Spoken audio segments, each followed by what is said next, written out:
Hello, hello! Mais um episódio aqui do Inglês no Micro Rádio. Primeiro eu gostaria de agradecer que você está aqui conosco mais um dia, mais uma manhã ou tarde ou noite, tanto faz. Maravilha! Então, eu tô aqui para falar que continua o nosso código do Cambly, que vai te dar uma aula de graça. Uma aula de graça, graça. 0800, open bar, do jeito que você quiser chamar. Pode? Yeah, absolutely. So if you are listening to this show, that is already a big step, showing a lot of motivation with your English. And I guarantee you, the next big step is creating a habit of talking to native speakers, like a routine where you're talking to native speakers a lot. That will help your English dramatically, and you can do that with Cambly. Sim, exatamente. Então vocês já sabem. Cambly.com ou aplicativo do Cambly, se inscreve, não precisa colocar cartão de crédito nem nada. Quando você se inscrever, vai em menu, minutos grátis e coloca Inglês no Cru Podcast. Desse jeito, você vai ganhar a sua aula de graça. Então é isso. Só isso. Yeah, exactly. Now, on with the show.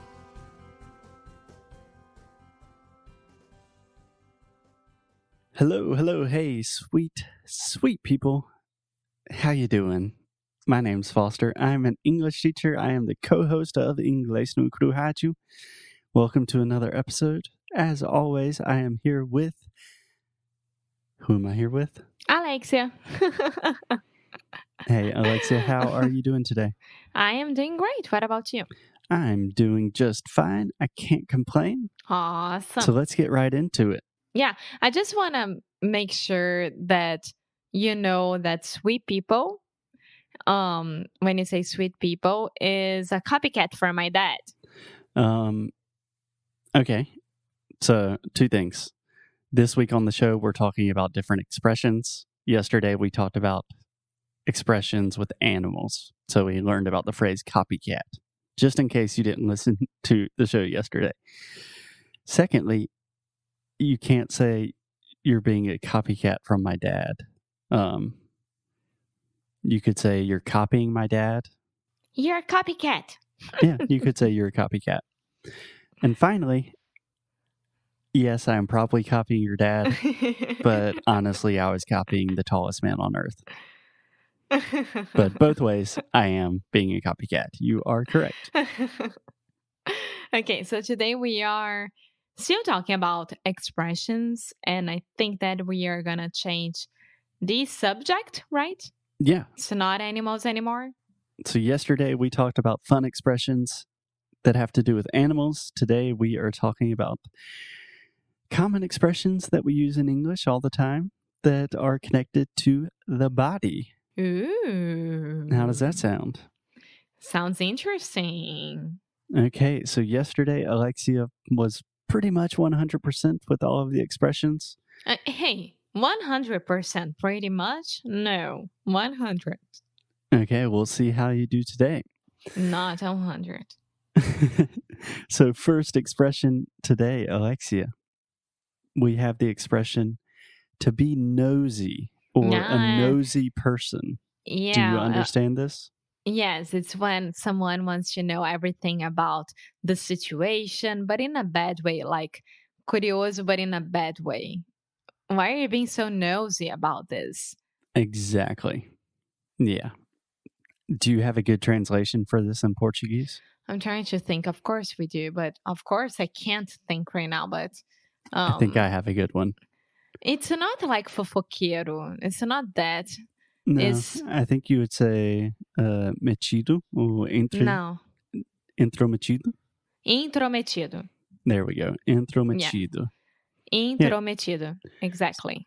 So someone that is nosy, like Alexia said, they're curious, but not in a good way. Like they are involved in things, asking you questions about things that maybe are a little bit private for you.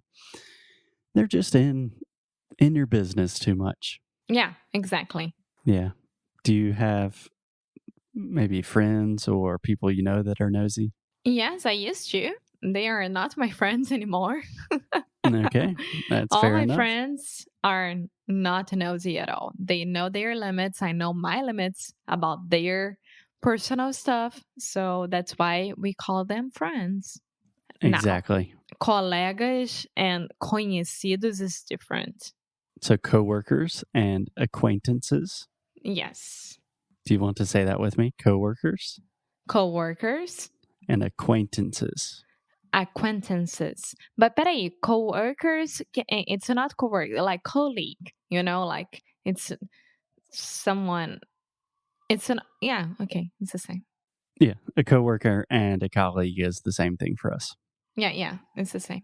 Yeah, to be honest, colleague sounds quite formal for me, and coworker is just someone that you work with. Mm-hmm. But yeah, nosy is almost always a negative thing. The two most common examples I can think of is just like, don't be nosy. Like, hey, don't worry about that. That's my personal issues. Or, like, oh, that person's very nosy. Like, that person, you need to keep some secrets with them. Yeah. And that's why I'm saying, like, they're not your friends. So, yeah, cool. Okay. Expression number 1, check. Good job, Alexia. Are you ready for the second expression connected to the body? Yes. Okay. If someone has a big mouth, or if someone is a big mouth. Yeah, fofoqueiro. That, this person talks about the other people's lives and it's a fofoqueiro. Yeah, I think that's a pretty good translation. So someone with a big mouth it's not only with gossip, like fofoca, but also it's just someone that talks too much, but especially about things that should be private. Okay, so someone who talks too much in Portuguese, we would say like tagarela. It doesn't stop talking at all. And when it's about the other people's business, we would say... Do you remember yesterday we recorded podcast and I had to correct you many times about the same mistake? About other people's business. About other people's business. Yes. I didn't say the other people. You did say the other people. No, not the second time. Yeah. So Alexia has the tendency when she's talking about other people to say the other people. But in English, it's already implied when we say other people that we're talking about the other people. So we don't use the in that case. Okay? Okay. Cool. Yeah. So a big mouth or someone with a big mouth does not physically mean that someone has a large mouth. It means you probably don't want to tell that person a lot of your secrets because they will probably tell the whole world. Mm-hmm. Cool. Okay, are you ready for the next one? Did you have any problems with someone being a big mouth next to you? Yeah, most of my friends are pretty quiet. Yeah. Well, okay, next one. Okay, next phrase. Can I get a quick drum roll, por favor? Next English expression connected to the body is to see eye to eye. Yeah, when you don't see eye to someone, is that you can't agree with this person on that subject, for example, or about everything about that person as well. Exactly. And when you see eye to eye, is the opposite, is that you agree with everything. That is perfect. So can you give me a real life example? I mean, you can create an example, but give me an example. We don't see eye to eye about politics with our parents. Okay, with our parents, yeah. I was going to say, what do we not see eye to eye on with politics? I think we're kind of on the same page. With our parents. Yeah, that is an understatement. Yeah, so to see eye to eye, you can imagine if you are looking at someone directly, like your eyes are meeting their eyes perfectly. It's like balance. You're on the same page. So if you see eye to eye, that means you agree with them. You guys are good. If you don't, That means there is disagreement. Yes. Cool. Great job. Okay. Ready for the next one? Woohoo. Yeah. Okay, I think you know this one, but we probably use kind of a different version most of the time. So the next phrase, a pain in the neck. Which we use with ASS. Yes. So most of the time, Alexia and I say a pain in the ass. Ass can be a pain in the ass. It's not like a strong phrase, but it can be a little bit inappropriate in some context. And lately, I'm trying to clean up my language on the podcast a little bit. So, a pain in the neck. After the worksheets. You've been doing this. Yeah.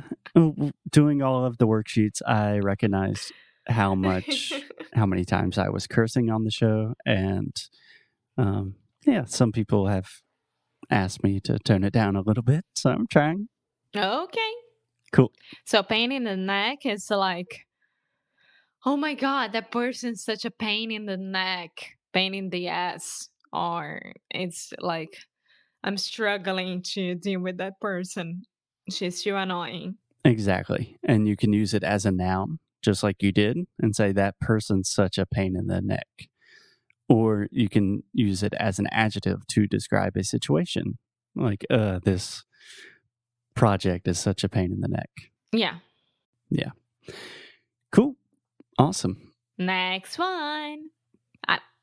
Yes, I'm getting 100% by now. Let's go. You're 100%, and I'm pretty sure you will continue that trend here. The next phrase we have is to be or to have a sweet tooth. That's me. That's Alexia.